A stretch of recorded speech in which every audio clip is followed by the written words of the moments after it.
বন্ধুরা, মাধ্যমিক PPR পিপিএসের result কিন্তু বেরিয়ে গিয়েছে এবং নম্বর বেড়েছে। প্রত্যেকের চেক করে নাও। তোমাদেরকে বলবো যে যারা যাদের নাম্বার বেড়েছে তাদেরকে আজকে দেখাবো। এবং এর পাশাপাশি পিপিআর পিপিএসের রেজাল্টে প্রায় 12,000 পরীক্ষার্থীর খাতায় প্রায় 22 নাম্বার করে বেড়েছে। তার মানে কত বড় ভুল রেজাল্ট, কিন্তু তোমরা অনেকেই আবেদন করনি, এটা কিন্তু খুব বড় ভুল করেছো। যারা কম নাম্বার পেয়েছিলে তারা আবেদন করতে পারতে। এর পাশাপাশি আরও একটি বড় খবর রয়েছে, 2025 সালের মাধ্যমিক পরীক্ষার পূর্ণাঙ্গ রুটিন কিন্তু প্রকাশ হয়েছে।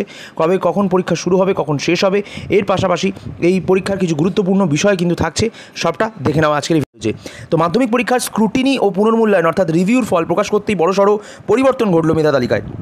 তার মধ্যে 4 জন পরীক্ষার্থীর স্থান বদল হয়েছে। প্রথম 10-এ ঢুকেছে আরও 7 জন। ফল প্রকাশের পরে প্রথম 10-এ 57 জন পরীক্ষার্থী ছিল, এখন প্রথম 10-এ ঠাঁই পেল 64 জন। প্রায় মানে 1 থেকে 10-এর মধ্যে র্যাঙ্ক করেছে আমাদের পশ্চিমবঙ্গের 64 জন। মধ্যশিক্ষা পর্ষদের সভাপতি রামানুজ গঙ্গোপাধ্যায় জানান 12,468টি উত্তরপত্রের নম্বর পরিবর্তন হয়েছে। তার মানে রেজাল্ট চেকিংয়ের ক্ষেত্রে কতটা বড় ভুল ছিল। অনেকে তো আবেদনও করেনি, হয়তো আরও যদি আবেদন করতো তাহলে হয়তো কিন্তু আরও এরকম অনেক রেজাল্টের নাম্বার বা উত্তরপত্রের নাম্বার ভুল কিন্তু বেরাতো, যেটা কিন্তু খুবই দুঃখজনক। এরপর সর্বোচ্চ নম্বর কিন্তু 22 নাম্বার অবধি কিন্তু বেড়েছে, মানে 1, 2 না, 5 নয়, 7 নয়, 10 নয়, 22 নম্বর অবধি কিন্তু বেড়েছে। তো এই দায়টা কিন্তু পুরোপুরি মধ্যশিক্ষা পর্ষদের। এত নম্বর পরিবর্তন হওয়া ও সর্বোচ্চ 22 নম্বর বৃদ্ধির পরে মূল্যায়নের পদ্ধতি নিয়ে প্রশ্ন উঠছে।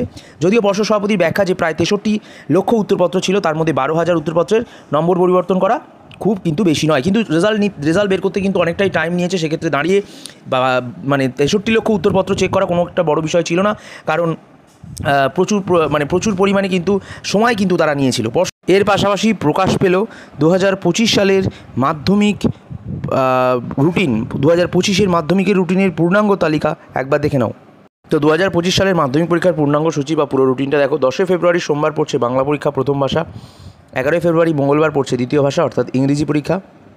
তো যার যে প্রথম ভাষা বা দ্বিতীয় ভাষার পরীক্ষা সেরকমভাবে সেটা শুরু হবে।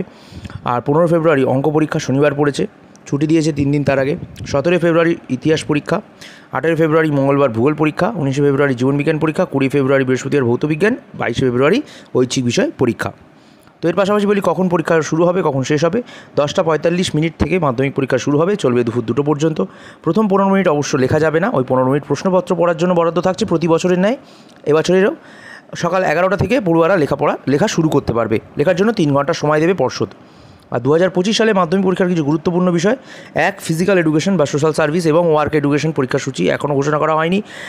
সেলাই পরীক্ষা চলবে 4 ঘন্টা 15 মিনিট। কম্পিউটার অ্যাপ্লিকেশন বা থিওরি পেপারে পরীক্ষা 2 ঘন্টা 45 মিনিট। মিউজিকের ক্ষেত্রেও 2 ঘন্টা 45 মিনিট থাকছে।